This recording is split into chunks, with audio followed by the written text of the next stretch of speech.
চিৰসেউজ চিৰনতুন দুৰন্ত তৰুণ সুধা কণ্ঠ যাযাবৰ অক্লান্ত উৰণীয়া মৌ কি নামেৰে সুঁৱৰিম তোমাক ভূপেন দা কিদৰে বৰ্ণনা কৰিম তোমাৰ বৰ্ণিল জীৱনৰ স্বৰ্ণিল পৰিক্ৰমা 1926 চনৰ 8 ছেপ্টেম্বৰ অসম মাতৃক কোলা শুৱনি কৰিছিলহি এক অগ্নিযুগৰ ফিৰিঙঠিয়ে সূৰ্য উঠা দেশৰ পূব প্ৰান্তৰ শদিয়াৰ মাটিত নীলকান্ত হাজৰিকাৰ ঔৰসত শান্তিপ্ৰিয়া হাজৰিকাই জন্ম দিছিল এক সাংস্কৃতিক দেৱদূতক নাম দিছিল ভূপেন ভূপেন হাজৰিকা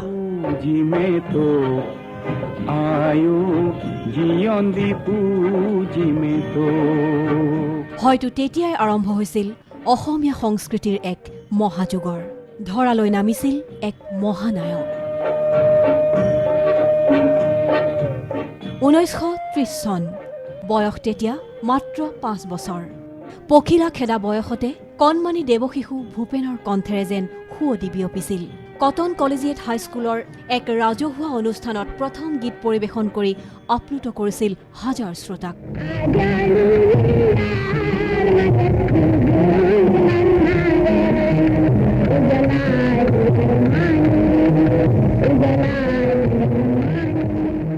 আশীষ লাভ কৰিছিল ফণী শৰ্মাৰ ত্ৰিবেণী সংগমত স্নান কৰি কলিকতালৈ গৈ জয়মতী কুঁৱৰী আৰু সুনীত কুঁৱৰী পালানাটৰ গীতৰ ৰেকৰ্ডিং কৰি অভিলেখ স্থাপন কৰিছিল 1937 চন বয়স মাত্ৰ 11 বছৰ কিশোৰ ভূপেনৰ কলমেৰে নিগৰিছিল তেওঁৰ প্ৰথম গীতৰ কথা কুসুম্বৰৰ পুত্ৰ শ্ৰী শংকৰ গুৰুৱে ধৰিছিল নামৰে টান সুৰকাৰ জীৱনো আৰম্ভ কৰিলে পিতৃ নীলকান্ত হাজৰিকাৰ অ মইনা কেতিয়া আহিলি তই গীতেৰে 1939 চনত জ্যোতি ককাইদেউৰ ইন্দ্ৰমালতী ছবিত কণ্ঠদান কৰি সেই বছৰতে ভূপেন হাজৰিকাই অভিনেতা হিচাপেও আত্মপ্ৰকাশ কৰিলে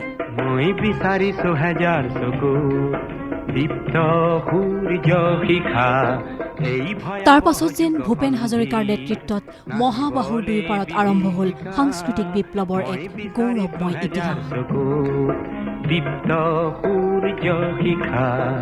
1943 চনত প্ৰথম সুৰাৰোপিত আৰু ৰেডিঅ'ত গোৱা গীতৰ ৰেকৰ্ডিং 1948 চনত প্ৰসিত সেনৰ সতী বেউলা আৰু ফণী শৰ্মাৰ চিৰাজ ছবিত গীত পৰিচালনা 1954 চনত পিয়লি ফুকন ছবিৰ সংগীতেৰে দেশমাতৃক শ্ৰদ্ধাৰ্ঘ্য জনোৱা ভূপেন হাজৰিকাই ছবি পৰিচালক ৰূপে আত্মপ্ৰকাশ কৰি জীৱনৰ নতুন সুৰ বিচাৰিলে 1926 চনত এৰাবাটৰ সুৰ ছবিৰে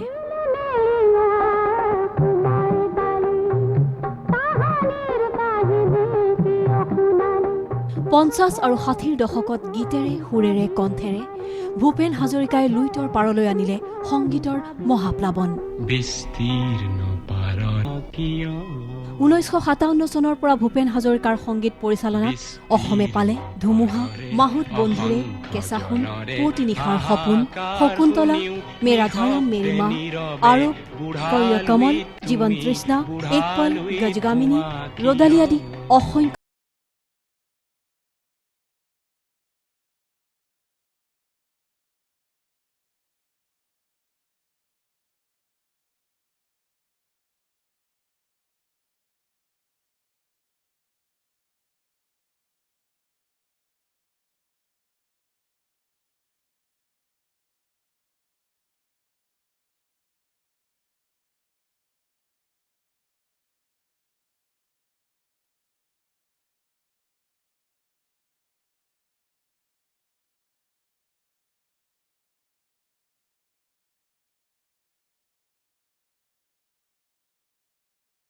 হাজৰিকা একালত হৈ পৰিল অসমীয়া জাতিৰ আন এক পৰিচয় জনজীৱনৰ সাহ নাহাও দুখীয়া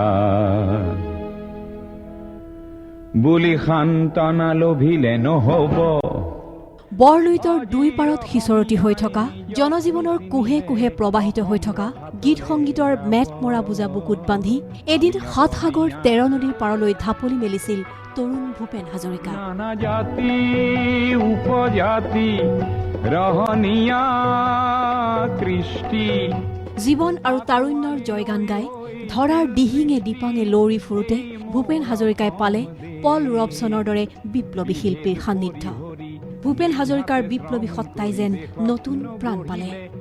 সৃষ্টি হ'ল বহু অগতানুগতিক, বৈপ্লৱিক আৰু সুমধুৰ সংগীত।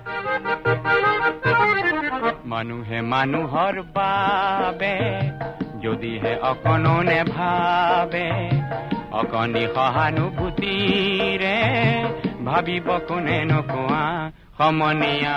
সেয়াই সময় আছিল তৰুণ ভূপেন হাজৰিকাৰ জীৱন, যৌৱন, প্ৰেম আৰু সৃষ্টিশীলতাৰ সময়। ৭ সাগৰ ১৩ নদীৰ পাৰতে আপোনজনৰ পৰা বহু দূৰত হলেও তেওঁ জীৱনলৈ আদৰি আনিছিল তেওঁৰ জীৱন সংগীত। গুজৰাটৰ জীয়ৰী প্ৰিয়ম্বদা পেটেল হৈ পৰিছিল এসময়ত প্ৰিয়ম হাজৰিকা। তোমাৰ উষা কুমা কোমল শেৱালি কোমল হাঁহি, হাঁহিয়ে হৃদয় ভৰিলে শুনাই এটি কিবা মিঠা বাঁহী। তেওঁৰ জীৱন ভৰাই পেলাইছিল তেওঁৰে ৰক্তবৰ্ণৰ বীজ তেজ হাজৰিকাই, তেওঁৰ পুত্ৰই। কিন্তু ১৯৬৩ চনত তেওঁৰ ব্যক্তিগত জীৱনত দোলা দিছিল বিষাদ আৰু বিচ্ছেদৰ আৱেশে। কিন্তু নিজৰ আপোন ঘৰ নিবিচাৰি ধৰাৰ দিহিঙে দিপাঙে লৌৰি ফুৰা যাযাবৰী শিল্পীৰ সৃষ্টিশীল সত্তাক যেন বিষাদে বান্ধিব নোৱাৰিলে। তেওঁ বিস্তৃতি বিচাৰিলে। মাৰ্ক টুৱেইনৰ সমাধিত বহি নিষ্পেষিত মানুহৰ গীত গোৱা ভূপেন হাজৰিকাই বৰ্ণ বৈষম্যৰ বিৰুদ্ধে চিঞৰিলে টেমছ নদীৰ পাৰত।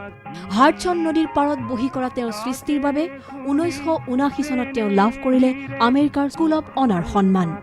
১৯৮০ চনত HMVয়ে তেওঁক স্থান দিলে বিশ্বৰ শ্ৰেষ্ঠ ৬জন কণ্ঠশিল্পীৰ তালিকাত।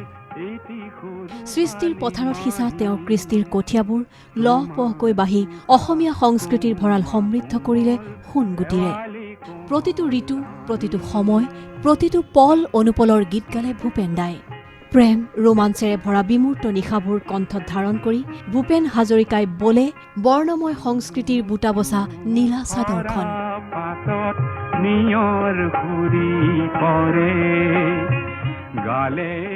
অল ইণ্ডিয়া ৰেডিঅ' গুৱাহাটী আৰু শ্বিলং স্থাপন কৰি সাংস্কৃতিক বিপ্লৱৰ ফচল সিঁচিলে। অসমীয়া, বঙলা আৰু হিন্দী ছবি জগতত কালজয়ী কৰ্মৰ ভাণ্ডাৰ দিয়া ভূপেন হাজৰিকাই কেৱল কণ্ঠৰেই যে সৃষ্টিৰ বতৰা বিলাইছিল তেনে নহয়। সেই সময়ৰ অসমীয়া সাহিত্যৰ ভঁৰাললৈও তেওঁ দিছিল অলেখ অৱদান। আইফেল টাৱাৰত বহি তেওঁ জন্ম দিছিল সাগৰ সংগমত নামৰ এক অনুষ্ঠান। বাৰ্লিনত অনুষ্ঠিত বিশ্ব আন্তৰ্জাতিক সন্মিলনত যোগদান কৰি অসমীয়া সত্তাক তেওঁ স্থাপন কৰিছিল বিশ্বৰ দৰবাৰত। বিপৰীতে গভীৰ আস্থাৰ গান। কেৱল বঁটা আৰু স্বীকৃতিয়ে মহাসাগৰৰ দৰে বিশাল ভূপেন হাজৰিকাৰ ব্যক্তিত্বত প্ৰকৃত সন্মান যাচিব নোৱাৰে। তথাপিও জীয়াই থাকোঁতেই তেওঁক যচা হ'ল দাদা চাহেব ফাল্কেৰ পৰা শংকৰদেৱ, দেশৰত্নকে ধৰি সকলো সৰ্বোচ্চ সন্মান। লুইত ৰত্ন, পদ্মশ্ৰী, প্ৰচাৰ ভাৰতীৰ নেচনেল আৰ্টিষ্ট এৱাৰ্ডকে ধৰি সকলো বঁটাৰে বিভূষিত হ'ল তেওঁ। বিধায়ক হৈ অসম বিধানসভাও এসময়ত শুৱনি কৰিছিল ভূপেন হাজৰিকাই। কেৱল দেশৰ মাটিতে নহয়, আমেৰিকাৰ নিউ জাৰ্চিৰ মেয়ৰেও তেওঁক দিছিল অনাৰাৰী চিটিজেনশ্বিপ এৱাৰ্ড। মহাপুৰুষ শ্ৰীমন্ত শংকৰদেৱে ৰোৱা শংকৰী সংস্কৃতিৰ কঠীয়াবোৰক ৰাষ্ট্ৰীয় স্বীকৃতি আনিবলৈ অহোপুৰুষাৰ্থ কৰিছিল ভূপেন হাজৰিকাই। সংগীত নাটক একাডেমীৰ অধ্যক্ষ হৈ মহান অসমীয়া হিচাপে শংকৰী নৃত্য গীতলৈ আনিলে তেওঁ বিৰল স্বীকৃতি। ২০০৯ চনত নিউজ লাইভ পৰিয়ালৰ তৰফৰ পৰাও এই মহান অসমীয়াজনলৈ আগবঢ়োৱা হ'ল শ্ৰেষ্ঠ অসমীয়াৰ বঁটা। ২০১০ চনত অসম চৰকাৰে ভূপেন হাজৰিকা সাংস্কৃতিক সংগ্ৰহালয় স্থাপন কৰাৰ সিদ্ধান্ত লৈ তেওঁলৈ শ্ৰদ্ধা যাচিলে। যচা হ'ল তেওঁলৈ জীৱনজোৰা সাধনা বঁটা। কাৰোবাৰ বাবে জীৱন বিশাল, কাৰোবাৰ বাবে জীৱন মহান, কিন্তু অসম আৰু অসমীয়াৰ বাবে ভূপেন দাৰ জীৱন জাতিৰ কামিহাৰ।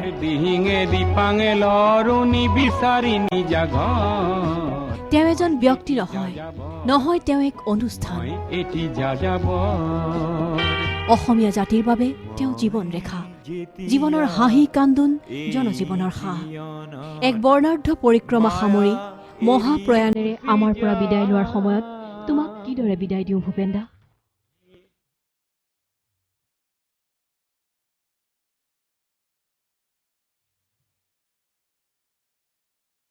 তুমিবিহীন লুইতৰ পাৰত এতিয়া অসহনীয় নীৰৱতা।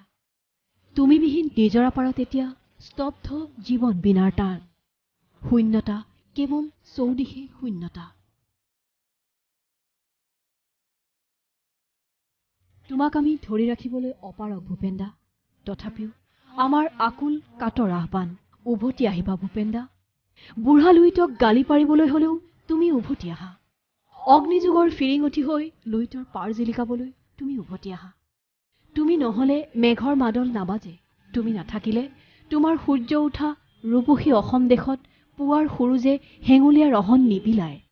ভূপেন্দা, তোমাৰ বাবে আমি একোৱেই কৰিব নোৱাৰিলো, কিন্তু বুকুত হাত থৈ এই বুলি প্ৰতিশ্ৰুতি দিব পাৰো, বৰলুইতখন বৈ থকালৈকে, ঋতুবোৰ আহি থকালৈকে আমি তোমাক মনত ৰাখিম। হৃদয়ে হৃদয়ে আমি তোমাক জীয়াই ৰাখিম। প্ৰতি ৰাতিপুৱা সুবৰ্ণ সূৰ্যটোৰ লগত ভূপেন্দা আমি তোমাক ওলোৱা দেখিম। মই যেতি